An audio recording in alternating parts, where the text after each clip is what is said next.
বন্ধুরা, এই যে মৌসিম, আজকে মৌসিম ভাজা করব। আপনারা এটাকে কি বলেন? আমরা এটাকে মৌসিম বলি।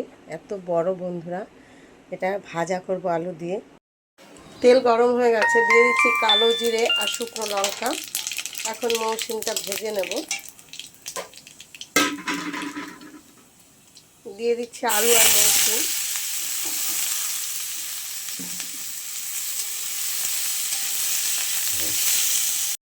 দিচ্ছি হলুদ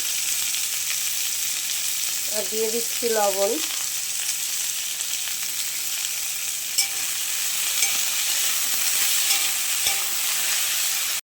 এই যে মৌসিম ভাজাটা আমার হয়ে গেছে। ভালো লাগলে একটা লাইক কমেন্ট শেয়ার করে দেবেন। ভালো থাকবেন।